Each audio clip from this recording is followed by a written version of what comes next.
Le principal signe d'un faux chrétien est la tendance à suivre ses propres désirs au lieu de se laisser conduire par le Saint-Esprit.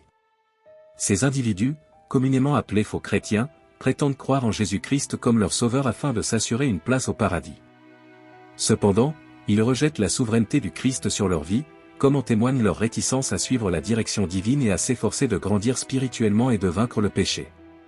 Au lieu de cela, ils sont fiers de leur salut et de leurs actions apparemment pieuses tout en persistant dans des comportements pécheurs, contrastant avec les vrais chrétiens. Les chrétiens authentiques peuvent être confrontés à des difficultés au cours de leur cheminement spirituel, mais ils font preuve d'une véritable repentance pour leurs transgressions et recherchent le pardon de Dieu avec l'intention sincère de ne pas répéter les mêmes erreurs. Ce repentir et cet engagement en faveur du changement les distinguent de ceux qui ne ressentent ni culpabilité ni regret pour leurs actes, souvent attribués au manque d'influence du Saint-Esprit dans leur vie. Bien que le Saint-Esprit les guide occasionnellement vers la justice, leur choix conscient d'ignorer ces instructions les éloigne encore plus de la véritable transformation spirituelle, car le Saint-Esprit ne peut demeurer là où il n'est pas le bienvenu. Cela met en évidence une distinction majeure entre ceux qui cherchent sincèrement à vivre sous la direction de Dieu et ceux qui ne le font pas. Les individus qui adhèrent superficiellement au christianisme considèrent souvent les commandements de Dieu comme des formalités, revendiquent les bénédictions promises dans la Bible, mais hésitent à suivre ses enseignements. Les faux chrétiens montrent une préférence pour leurs anciens modes de vie plutôt que pour la transformation offerte par Christ. Ils voient cette nouvelle vie comme restrictive plutôt que libératrice, aspirant aux récompenses du ciel sans la volonté de se laisser guider par le Saint-Esprit. Ils ignorent la vérité biblique selon laquelle les vrais enfants de Dieu sont ceux conduits par son esprit, selon Romains chapitre 8, verset 14.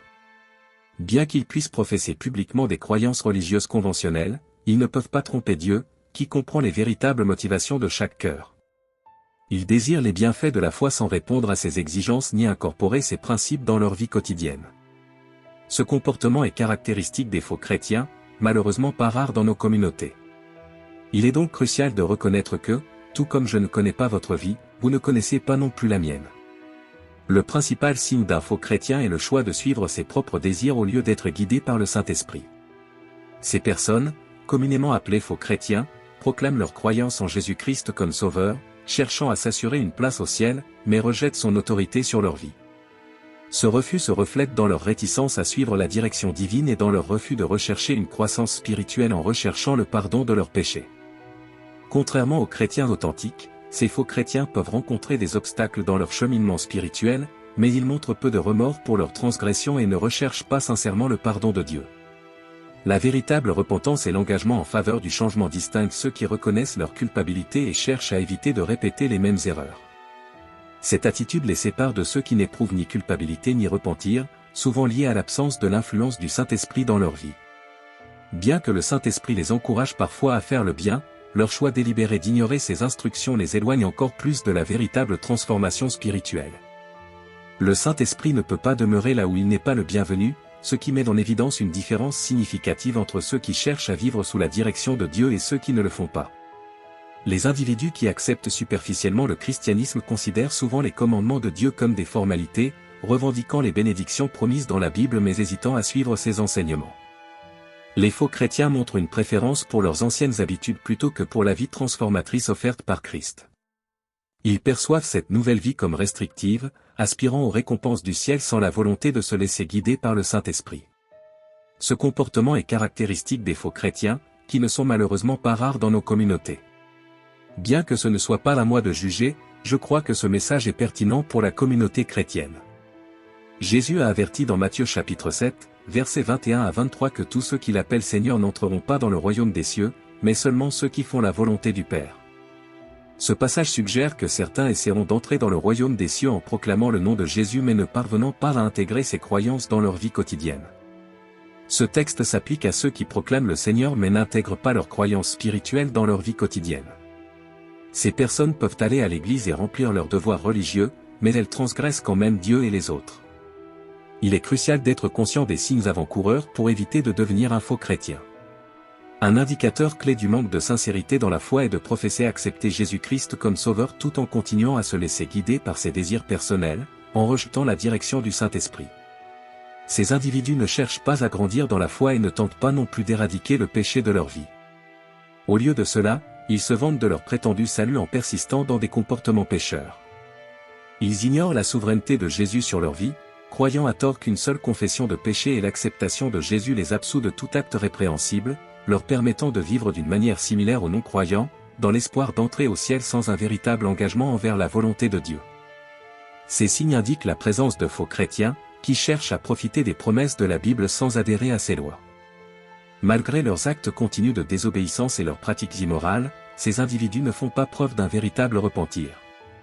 En revanche, un vrai chrétien peut rencontrer des revers au cours de son voyage, mais il reconnaît ses péchés, se repent sincèrement et s'efforce d'éviter de répéter les mêmes erreurs. Un autre signe révélateur est l'attitude envers les commandements de Dieu. Les faux chrétiens acceptent volontiers les bénédictions mentionnées dans la Bible, mais résistent aux instructions divines. Ils voient les commandements comme un lourd fardeau, préférant leur vie antérieure plutôt que d'accepter la transformation avec Christ. Cette résistance révèle une réticence à se laisser guider par le Saint-Esprit, contrairement à l'enseignement de Romains chapitre 8, verset 14, qui souligne que seuls ceux guidés par l'Esprit de Dieu sont considérés comme ses enfants. L'attirance persistante pour le monde et ses séductions est encore un autre signe d'avertissement, allant à l'encontre de l'avertissement de 1 Jean chapitre 2, verset 15. Ce passage souligne l'importance de ne pas aimer le monde ou ses désirs, soulignant la nécessité de diriger l'amour vers Dieu. Pas pour les choses du monde.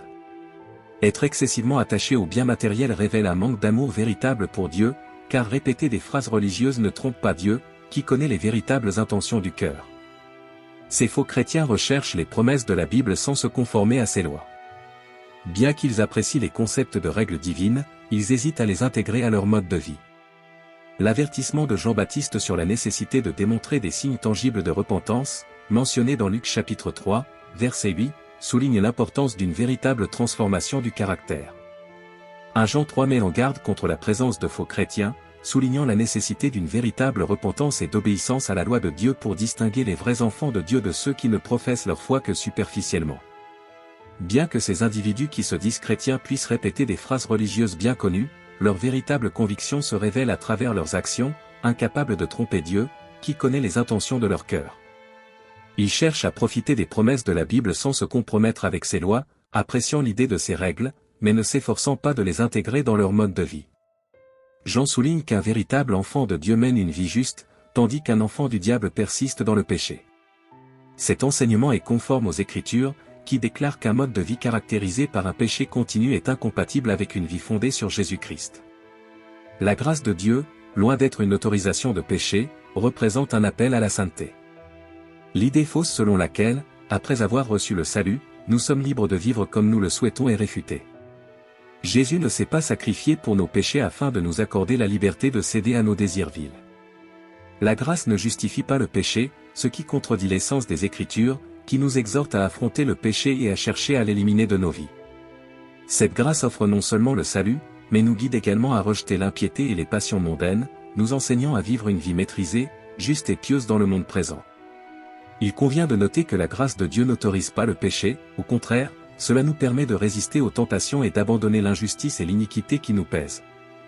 La grâce agit comme un mentor et un guide, nous permettant de résister aux tentations et d'abandonner les péchés qui nous lient. Être chrétien va au-delà de proclamer le nom du Seigneur, cela implique d'accepter Jésus-Christ comme Fils de Dieu, Seigneur et Sauveur personnel, de porter quotidiennement la croix et de suivre le chemin de Jésus. Le vrai christianisme se révèle lorsque le caractère du Christ se reflète dans nos actions, et faire la volonté de Dieu est ce qui nous définit véritablement en tant que chrétiens. Visualisons le moment glorieux où nous atteindrons le ciel et entendons Jésus nous dire « Bien joué, bon et fidèle serviteur ». Cette vision nous incite à aspirer au jour où nous rencontrerons notre Seigneur et Sauveur face à face, recevant notre récompense pour notre fidélité en lui. Cette espérance nous motive à vivre une vie conforme aux enseignements de Dieu, en recherchant continuellement sa volonté et en reflétant le caractère du Christ dans nos actions. Si vous avez apprécié ce message et y avez trouvé de la valeur, n'oubliez pas de l'aimer et de le partager avec vos amis et votre famille. N'oubliez pas non plus de vous abonner à la chaîne. Votre collaboration est essentielle pour que nous puissions toucher plus de personnes avec nos messages.